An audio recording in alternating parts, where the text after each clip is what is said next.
Ladies and gentlemen, boys and girls, I'm the Gnarly Gnome. This is not a show. This is a happy hour, an excuse for us all to hang out together and have a drink. It's the weekly pint. it's every time I hit the wrong button, I do something to make sure that this show does not start effortlessly. I stumble into it. It seems to be the way these things just tend to go, right? It's between Cincy Brewcast, Drinking with the Gnome, the Weekly Pint. If I would just focus on doing one podcast, I think maybe I could make it just work the way it's supposed to work, but that would be too easy, right? Welcome. If you're new here, like I said, this is an excuse for us to all hang out on a Monday evening and have a drink together. And the biggest part of that is to have a drink together. So regardless of what it is that you're drinking, be it beer, wine, spirits, you can have a cocktail, you can have seltzer, we don't judge, but tell us what it is that you're drinking. Even if it's like iced tea or water or something like that, just tell us what it is, and we can then pretend that we're all hanging out around a table drinking together. The easiest way to tell us what you're drinking is to jump on the chat wherever you are, and I'll put it up on the screen like right here in just a second. But wherever you're watching the show, just chat with us. If you want to get really crazy, you can call into the show. It's called the Drunk Line, and that's right here on the screen, 567-70-DRINK. That's 567-703-7465. You can call that number, and it'll pipe you right in here to the studio. And you can take part in the conversation that way. But like I said, the chat is probably the easiest way, and it seems like most of you get that by now. We're all friends. We do this week after week. We understand how it goes. Let me move some stuff around on my screen here. To make this a little easier for all of us to, and by all of us, I mean for me to see what's going on.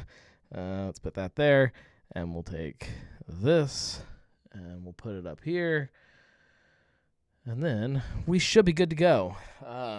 Slowly but surely, we're getting this new studio setup figured out.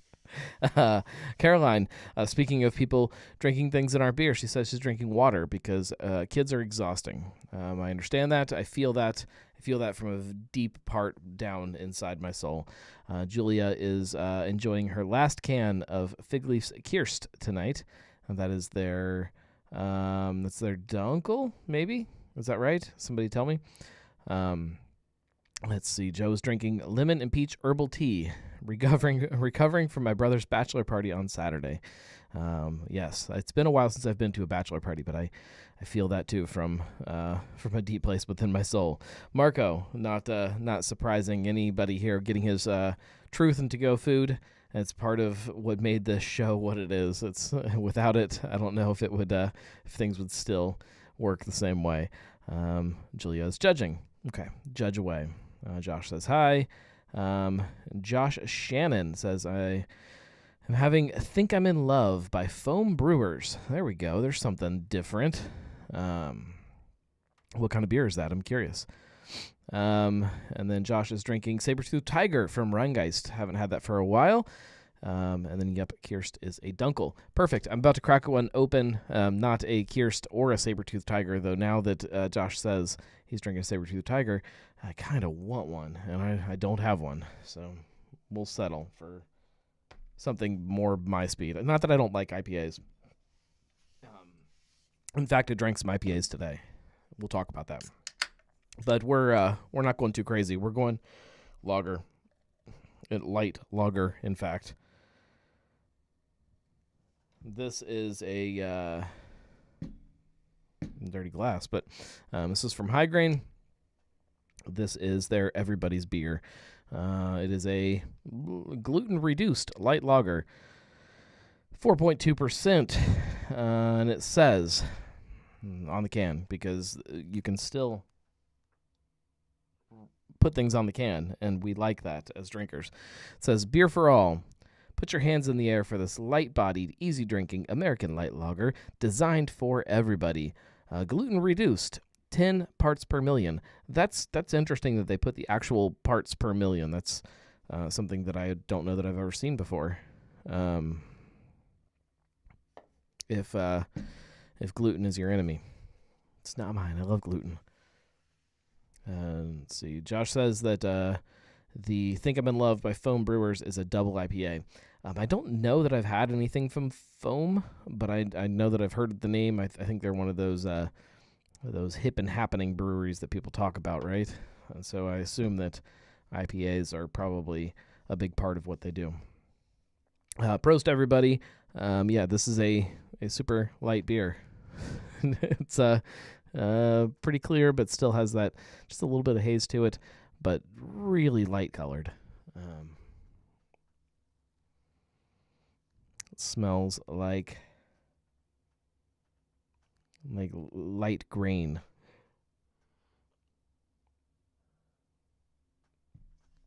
It's good though. One thing that I can say about, hang on, I'm trying to fix something. All right. One thing that I can definitely say about High Grain is that they know their lagers from a very good place. They are absolutely kicking butt. If I was doing I did a lager roundtable. I don't know how long it was. Maybe a year ago, a little more than a year. I don't know. I'd have to look at my notes. I did a lager roundtable with a bunch of lager brewers in the city, and High Grain was not a part of it. And if I revisited that idea, they would definitely be a part of it right now, which is funny, just even in that short period of time, how much more.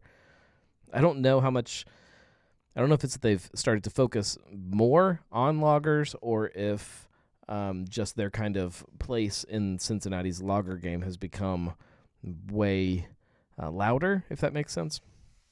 But they would definitely be a starring role in that roundtable if I was going to do it right now, which maybe we're due for another one. I should probably wait, I don't know, maybe another year or so before we do it again. But I like those roundtable shows. I have, there we go. Julia says that the Lager Roundtable at Fretboard was July of 2021, Volume 7, Episode 17. That's of Cincy Brewcast for anybody who doesn't know what we're talking about. I have another roundtable show in the works a little bit. We're going to really kind of dive into some of the planning for it. I say we. I'm going to dive into the planning for it probably in the next couple weeks to really start nailing it down and figuring out what that looks like. I don't know if it's going to be a live event the way that the Lager Roundtable was, or if it'll just be a bunch of us hanging out somewhere quietly. I don't know yet. We'll see. But we do have some fun shows in the works, that's for sure. Between all of the podcasts that I do on a semi-regular basis, there's some fun stuff. Speaking of podcasts, if we want to talk about kind of the inner workings of the Gnome a little bit, if you go onto YouTube now, or anytime in the future, just starting now, there is video episodes or video clips, I guess, short little videos of all of the podcasts except for this one. This one kind of lives in its own thing because technically it's not a podcast. We could get nerdy for a minute and talk about that. But so Drinking with the Gnome, there is this last episode with Zane Lamprey. I did just the interview part, which is a clip is probably not the right way to say that because it's 20 minutes long. The interview is cut down and thrown into a video episode. And then Cincy Brewcast, this last episode, down at Alexandria with Andy. There are a couple clips that I threw together and put up there. You're going to start seeing a lot more of that coming. That's something that I've been trying to figure out logistically a way to make it happen without consuming all of my free time with editing video. And I think I've got it kind of figured out close enough. I still need to speed it up a little bit, but we're getting there. And I think it's doable at this point. So you'll start seeing video content from both of those shows. Obviously, this show is not a show, but if it was, there is obviously video content. There's actually not an audio feed, which, going back to that previous comment about the nerdy side of podcasts, that's the key to being a podcast. If you do a video stream like this, it's great, and you can call it a show if you want. I don't care. But it's not a podcast. A podcast requires that audio feed, that RSS feed to go out. I know that if anybody is a member on the 513 Craft Beer group on Facebook, Zach on there, he does a podcast called A Boy and His Stout, which only has a few episodes. Would love to see more, but trying to educate or share the understanding of an RSS feed and what that means and how to get your podcast in different places is confusing. It's confusing to do on the internet. However, if any of you out there in the world of the internet, the world of this live stream, if you want to start a podcast, please just reach out to me. I will walk you through everything you need to do to start a podcast. We need more people talking about beer in the city. We need more people to be loud about it. We need as many voices as we can possibly get. And it's not crazy, especially now. Like the technology has caught up to all of this. It's not hard to start a podcast. It's hard to consistently make a podcast and to dedicate yourself to doing it. That's a whole different ballgame. But the logistics of making a podcast, just making all of this come together, is not hard.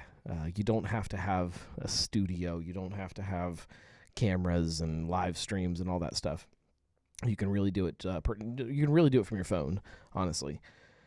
I have recorded episodes from my phone, so I can walk anybody through the process of starting a podcast, and I would love to see more people do that. So if it's in your head and you're like, you know what, I kind of would like to. I'd like to do that. I'd like to get my voice out there. Just reach out to me. I can help you. I can help you in a very small way of just making it happen. Or if you want to hire me, you can do that too, and we can really dive in deep. Julia says, just listen to Gnome, then do the opposite, and then circle back to doing what he told you to do in the first place. Yeah, that's what it seems to be the way it goes with a lot of people. There's none of you that are here right now, so I'm not talking about you, but there are definitely people, even now, that reached out to me when they were thinking about starting a podcast, and I kind of gave them my opinion, and they have a podcast now, and I love seeing that. That's awesome. But their audio sucks.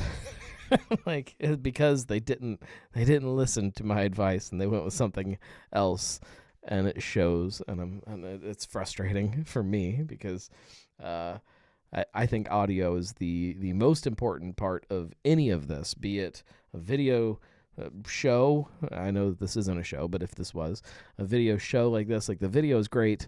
I could cut the video completely and we could still sit here and talk, though, as long as you can hear me and understand what I'm saying. I think audio is the most important part of any of that. So if your podcast is hard to listen to, we have a problem. All the other stuff can come later. How do we get down that rabbit hole? I don't know.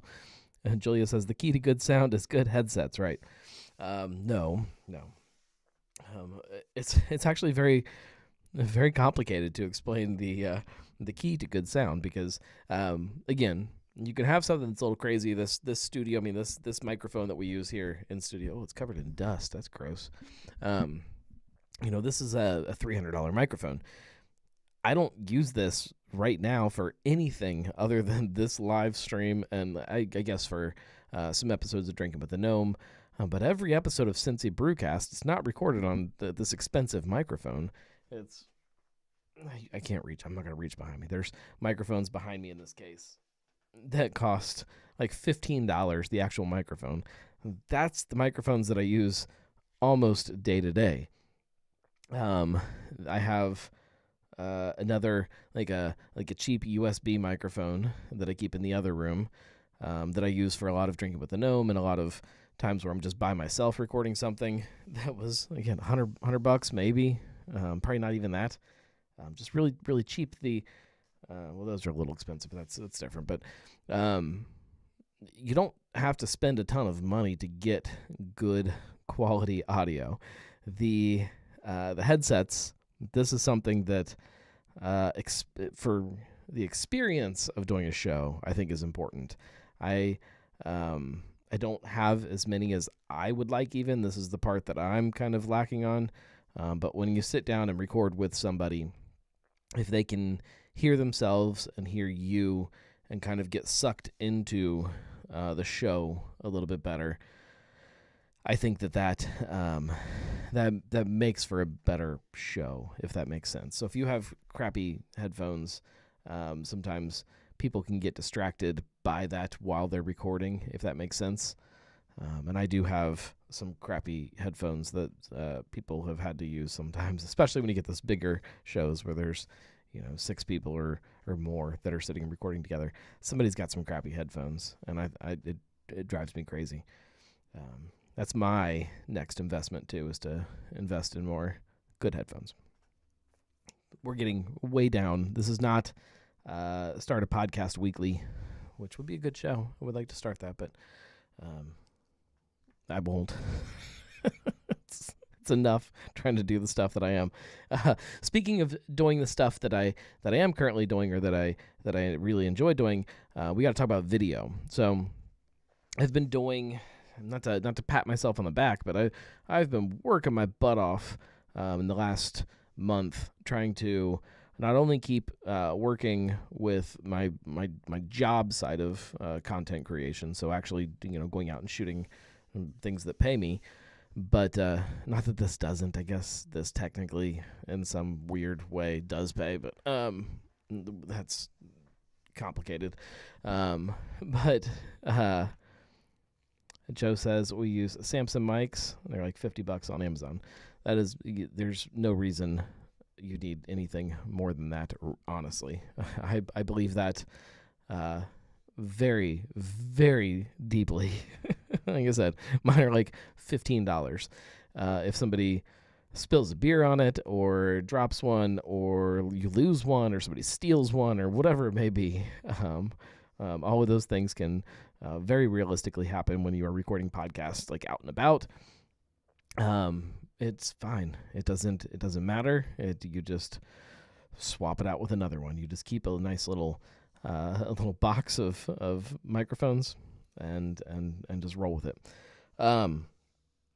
But the video. So in between trying to keep working and to keep actual paying jobs happening, which is extremely important for.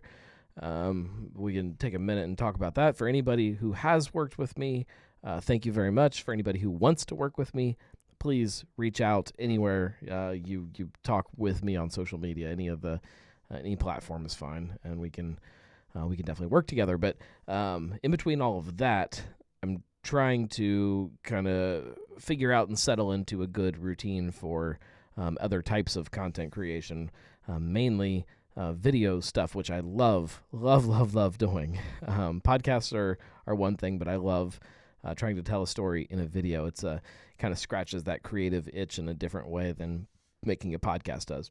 So I've been trying to figure that out from a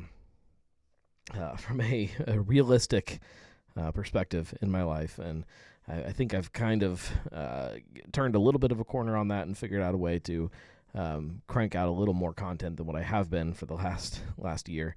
And today, that was what I was doing. I made a trip out to the West Side. Somebody, I'm sure, will chime in on the chat with the go-to response to that.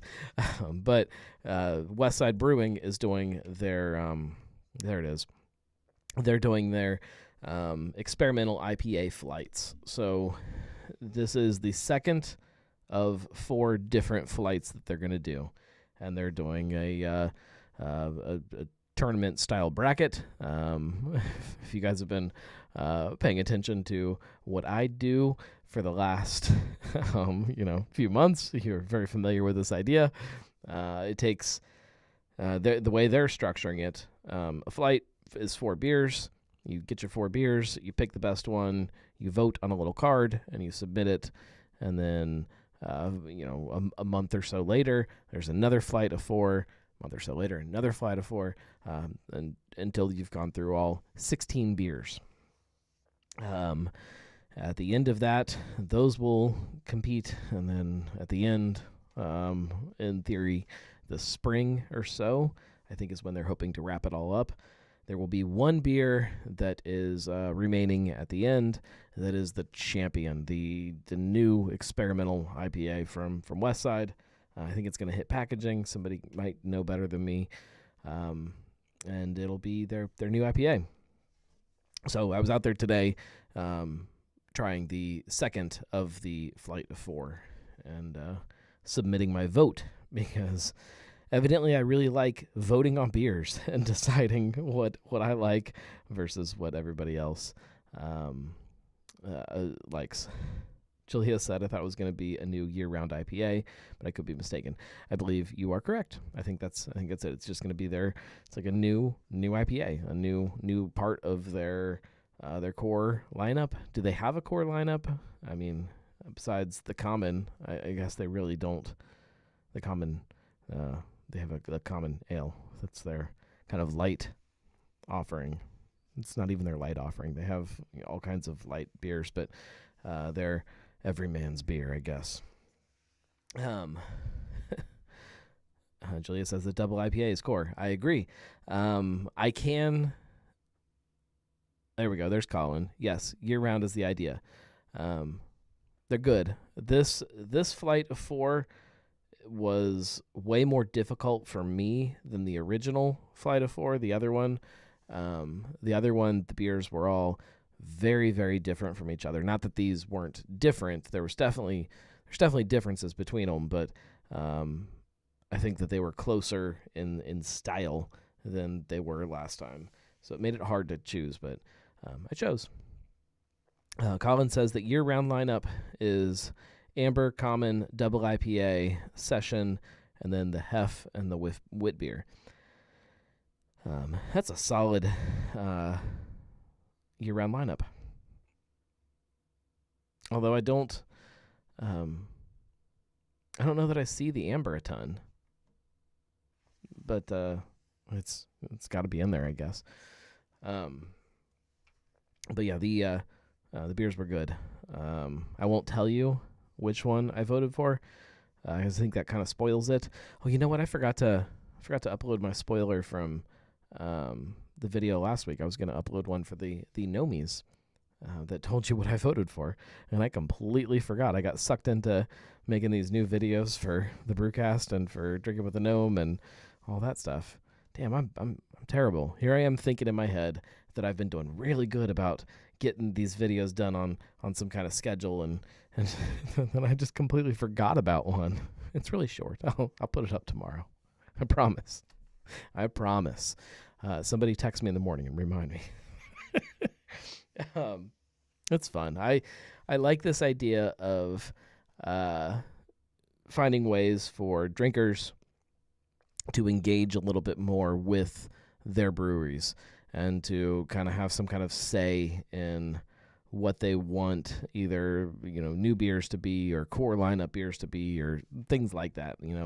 It's one thing to look at the stats of people coming in and here's what people are drinking, and so this should be a core beer and this shouldn't be, and all that stuff, and it's great, and it's probably a very smart way to do it, but there's something about that engagement from a customer's perspective to be able to walk in and be able to submit some kind of a vote or have some kind of actual voice where you're talking to somebody, be like, man, I really like this beer. This should be something I can get all the time.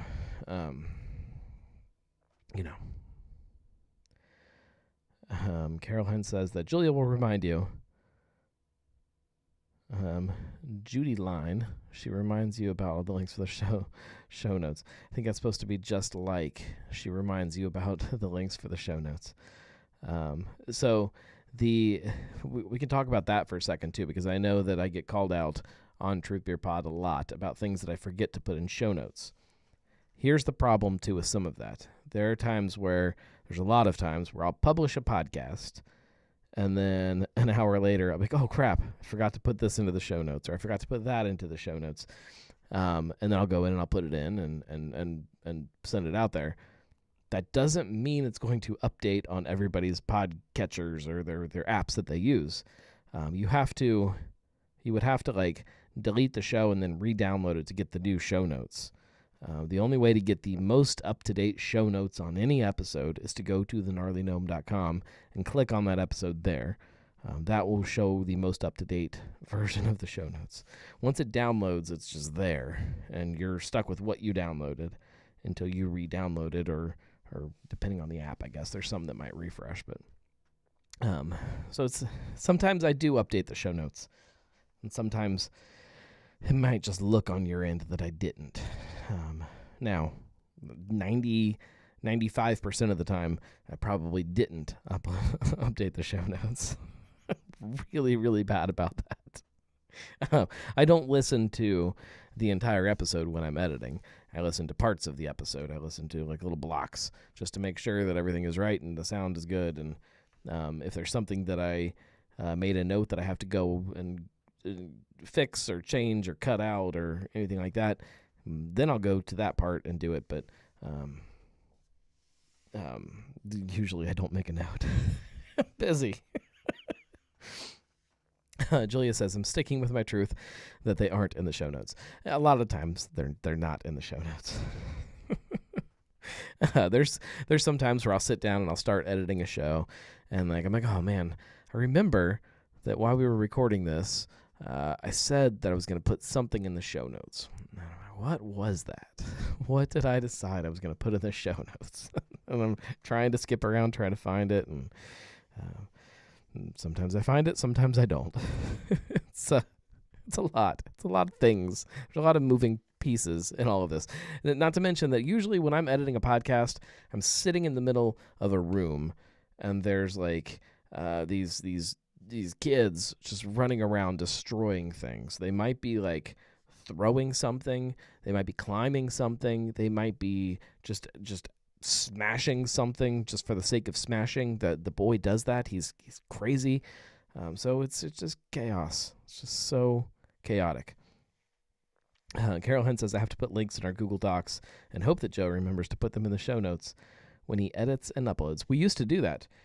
So when I had other people I was doing the show with, when I had Mike and Tina, we had a nice little, especially kind of towards the end there with all of us, we settled into this really great groove where Mike would be running the interview, and he would kind of know where he was going with the interview.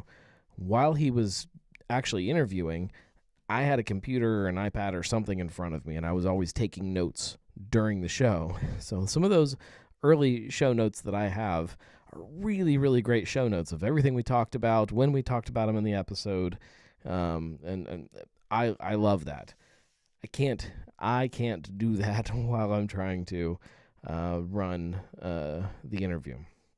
I find myself just kind of either getting sucked into the conversation with somebody and letting myself getting sucked into the conversation, or getting sucked into the notes, and that removes me from the back and forth with somebody. I can't do both. I can't do both.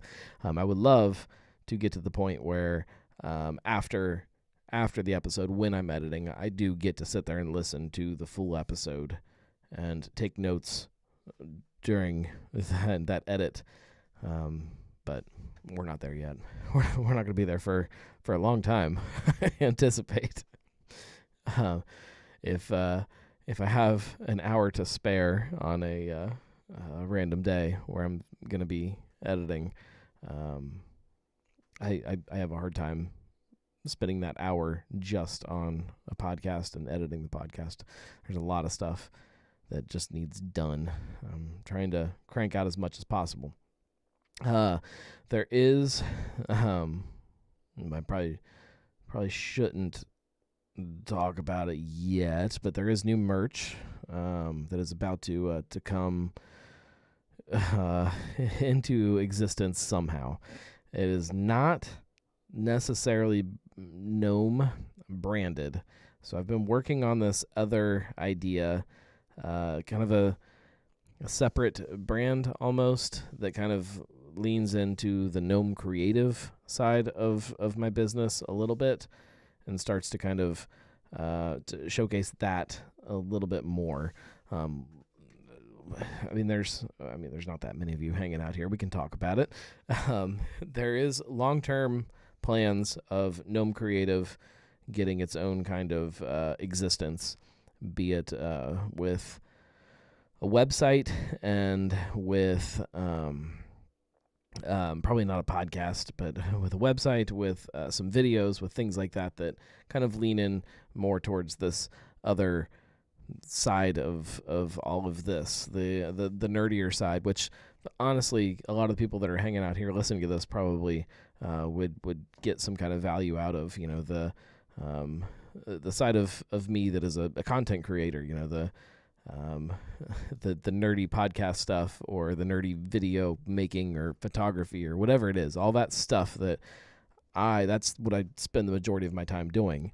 It's not, I love drinking beer and that's obviously part of it, but it's this content creation, these, creating things. There's going to be a lot more of that happening, kind of not really behind the scenes, but happening next to all of this. So there's some merch coming with that that I think some of you guys are going to like because of what you do with all of this.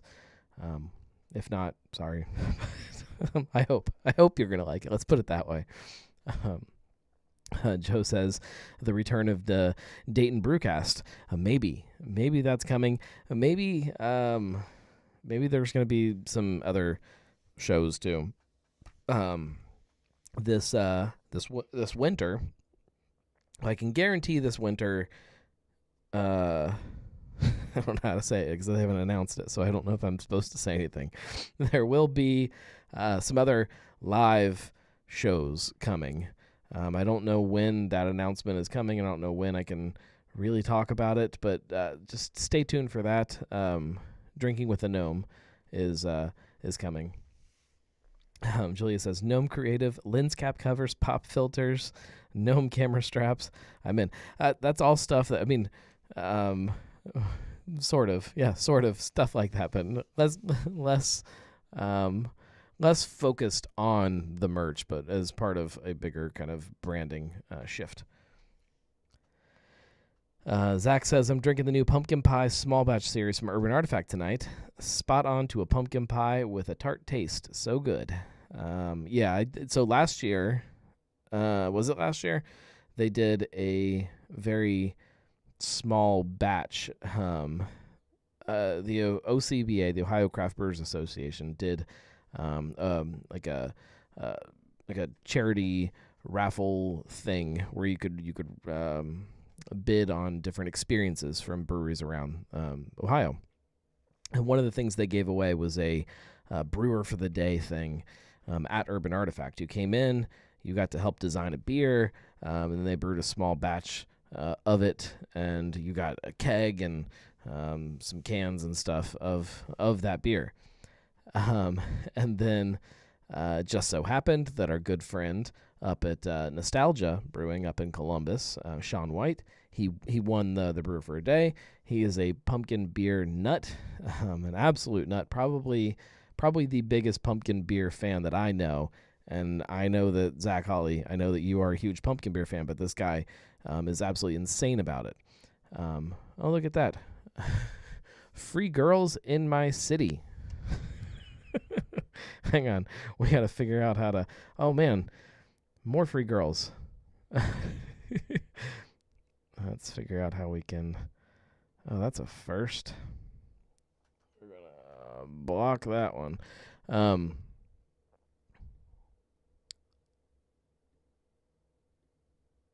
on, guys. We're blocking.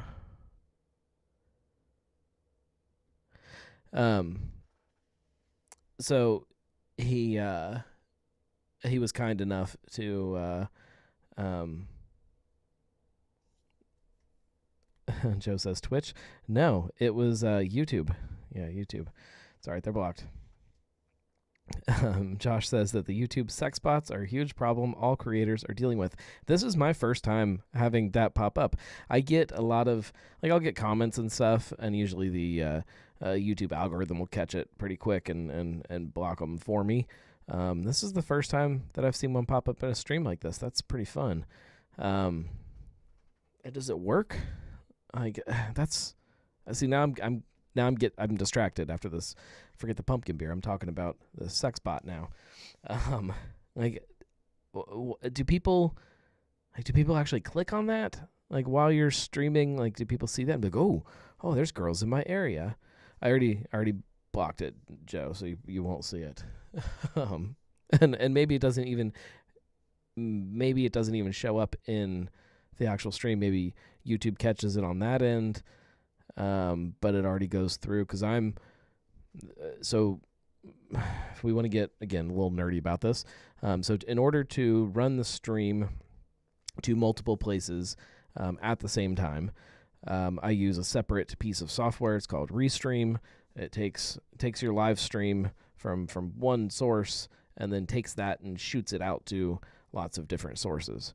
So the chat also is part of that. It takes the chats from all of these sources and pulls them all into one source, which is how it pops up here on the screen. And that's why some of these have the Facebook icon, some of them have the YouTube icon. If somebody gets on and chats from Twitch, in fact, if anybody's listening on Twitch right now, just say something so people can see the little Twitch icon pop up. I don't think anybody is. I don't know. So all of those different chats all come together, and then they drop into this one spot. So maybe, and I don't know, I'm not geeky enough to know this. Maybe it doesn't come through on the YouTube side because YouTube catches it. There we go. See, a little Twitch icon. YouTube blocks it, but then on the Restream chat thing here, maybe it comes through on that. I don't know. It's fun. It's fine. I don't care. If any robots want to talk with us, they can talk too. But if you say the same thing like 19 times in a row, I'll block you because it gets distracting, and I get distracted easy enough, as you can see. But I don't care. It really doesn't bother me at all. Does it actually work? That's the question. Are people like in the middle of a stream and they see that pop up and they're like, oh, there's girls in my area? Well, I better click on that and see what's going on with that.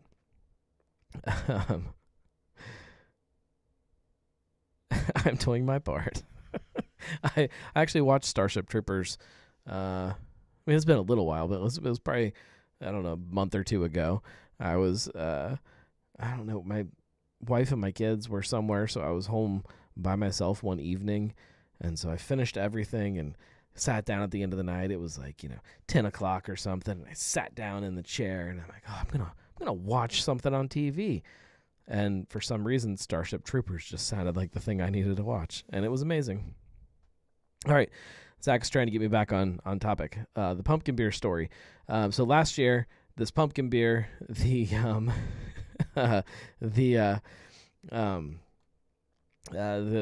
experience that you got to bid on, Sean up at Nostalgia, he gets to make this pumpkin beer with Urban Artifact. Urban Artifact, up until that point, had never done a pumpkin beer. As far as I know, it was something that they kind of played around with the idea of doing it every once in a while, but then kind of moved past it for various reasons. But he won the raffle, the experience. He got to choose the beer, so they did this pumpkin roll beer that was The label had these, they're like possums or something on them. It was awesome. And because he's a good dude and because he's awesome, he sent a couple cans my way. He sent a couple, or a can at least, during the process where they were trying to figure things out. And then Awesome also sent me a couple cans once it was done.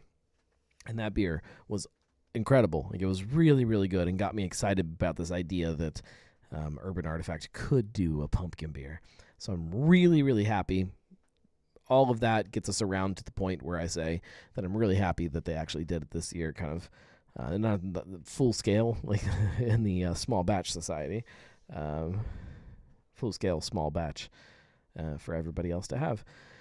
It's part of like a 4-pack, or I guess it's probably not really a 4-pack. There's 4 beers that they released for this month that are kind of, they're kind of that Epicurean idea that they used to do, where you have kind of different parts of a meal almost. And so the 4 beers together are kind of, and maybe I'm speaking out of turn, but designed to pair up with a Thanksgiving dinner. Maybe you crack them all open and sit and have them with a bunch of friends, and they kind of make their own little meal. Zach says, Friendsgiving is what it is. Sure, I will take that. Speaking of Thanksgiving, so we'll start wrapping this up here. We're already 45 minutes in. But the 19th of November, I don't know if you guys all saw that finally the announcement went out, so I'm going to have a blog post up about it this week. Beer, Booze, and Bonks 2022 is officially there. You can go get your tickets now. I don't have a link set up. I'll have it set up tomorrow. Just go to thegnarlygnome.com/beer, booze, bonks. That doesn't do anything right now, but it will tomorrow.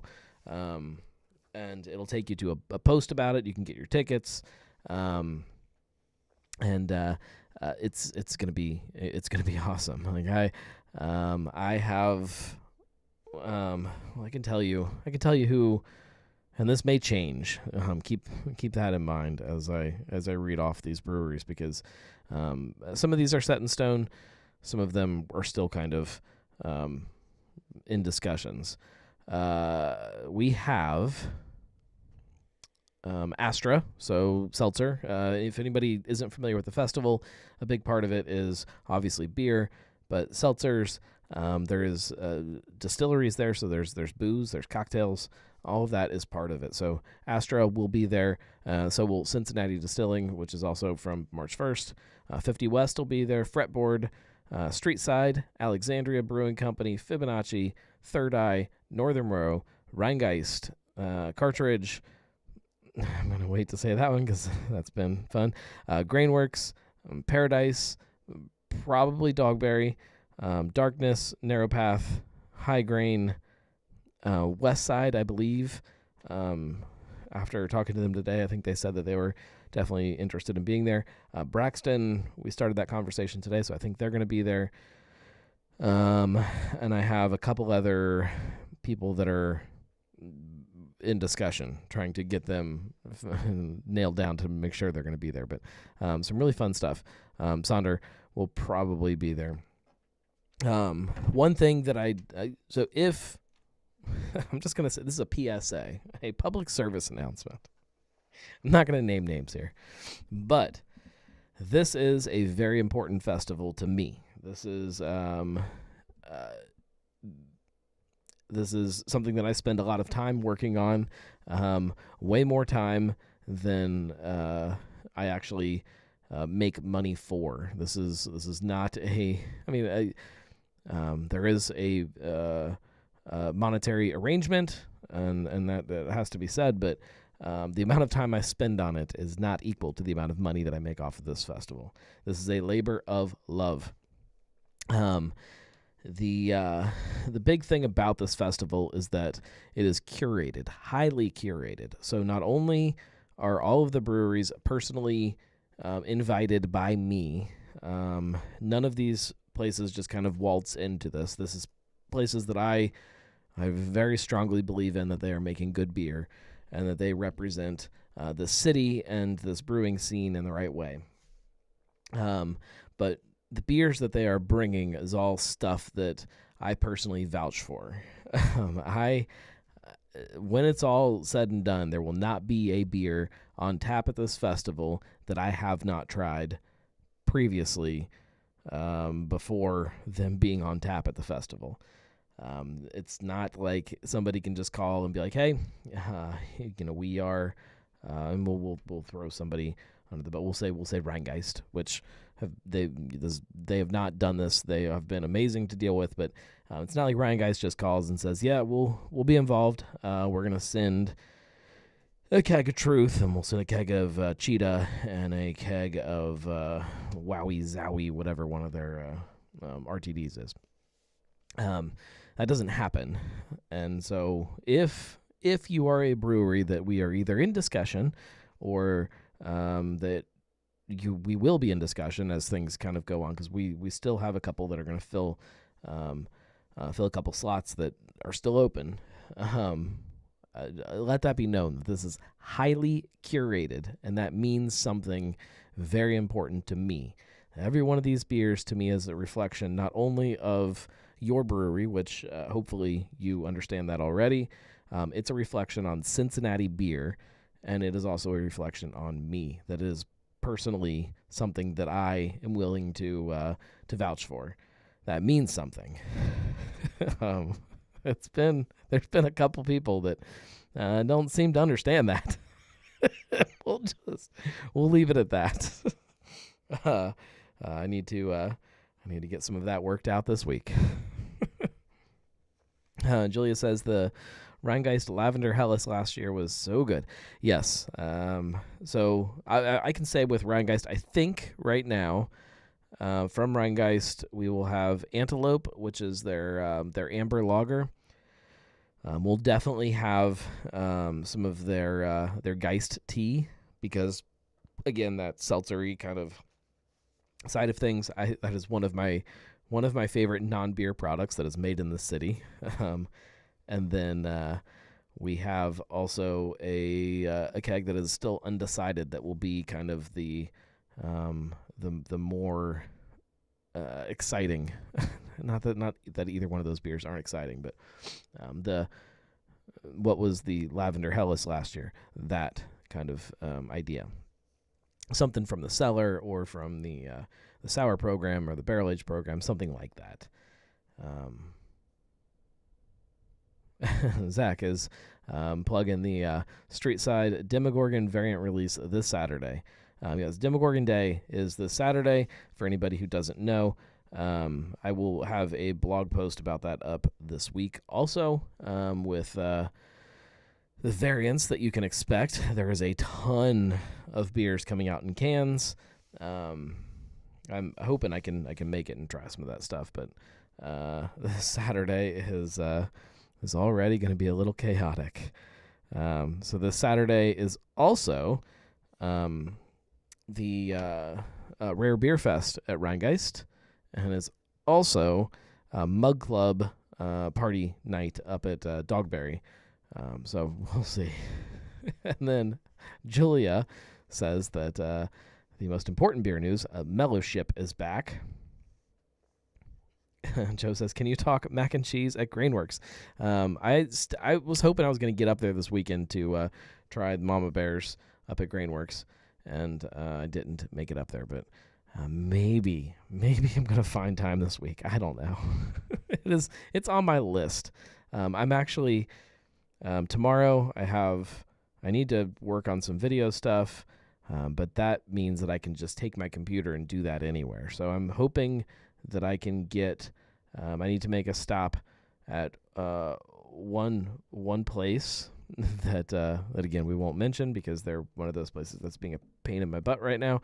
I need to stop there and talk to somebody about some stuff, and then I'm hoping that I can also stop at Grainworks.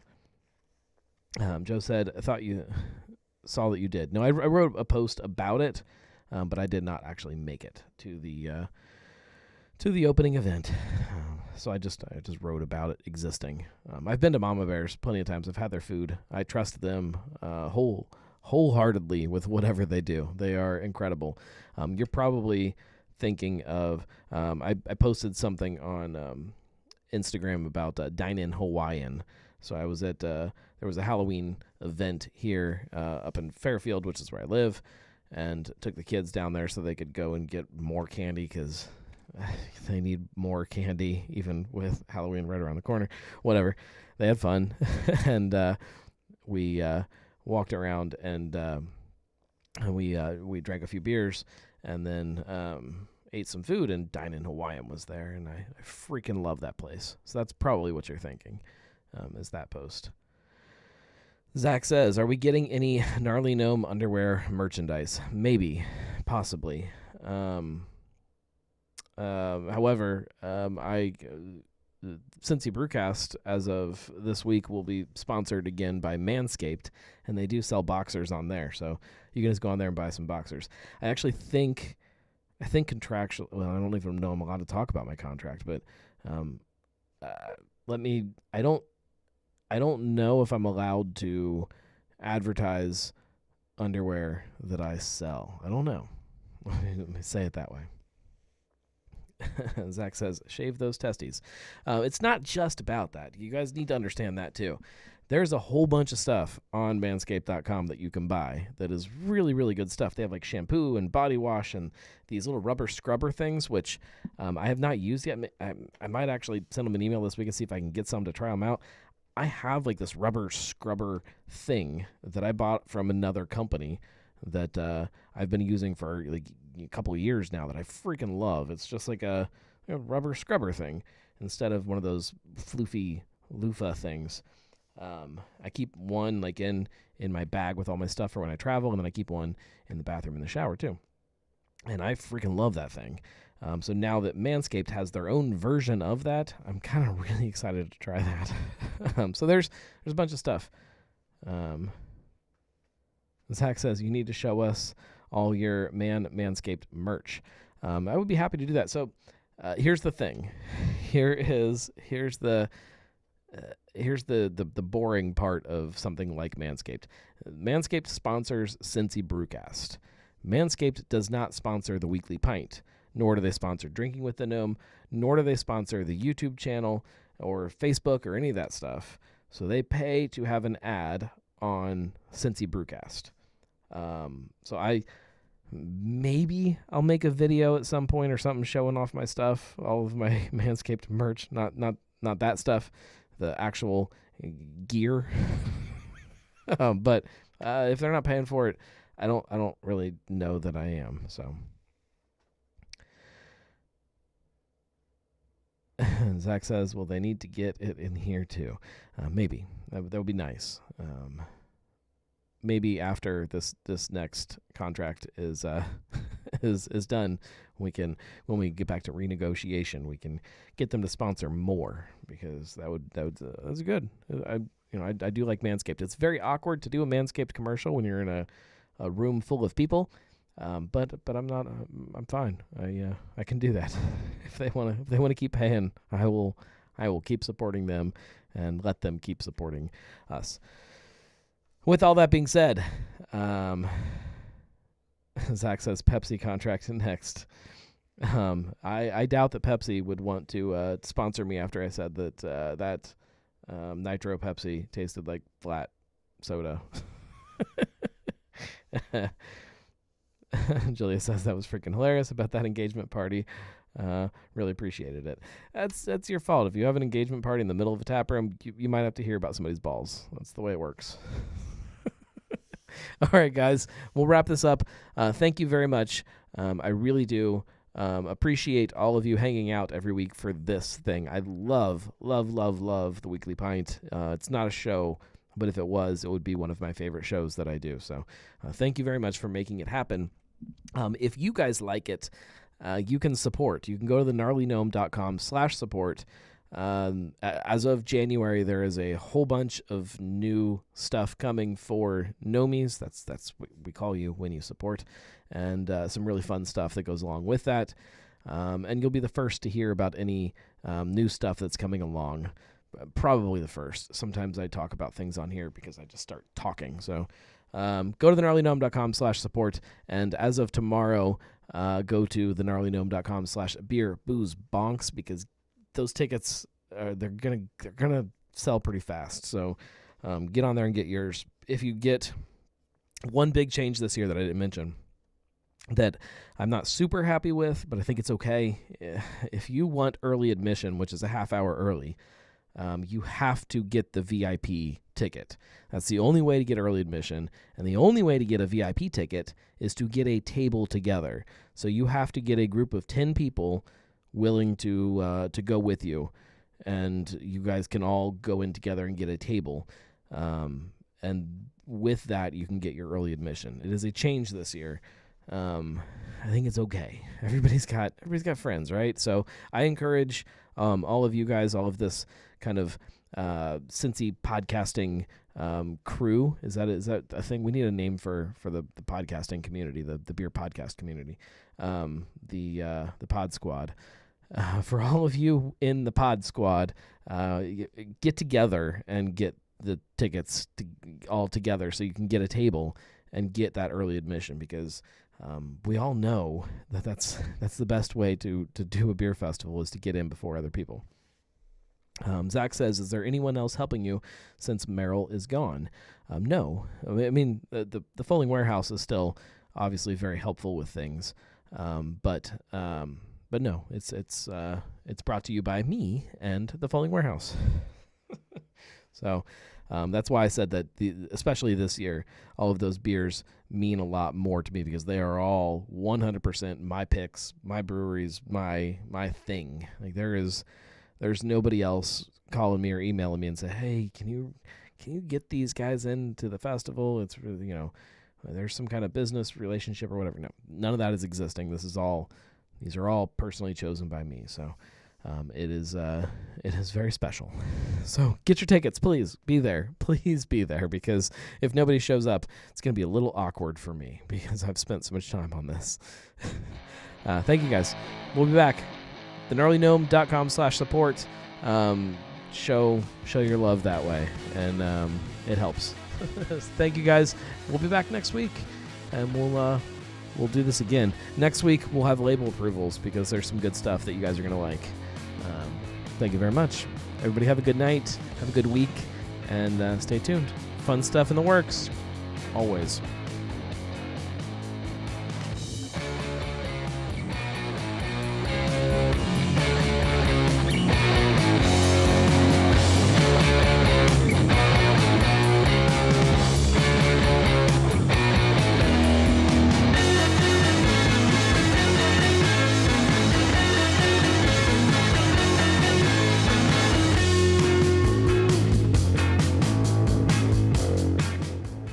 My favorite beer at Westside from this flight was beer number 7.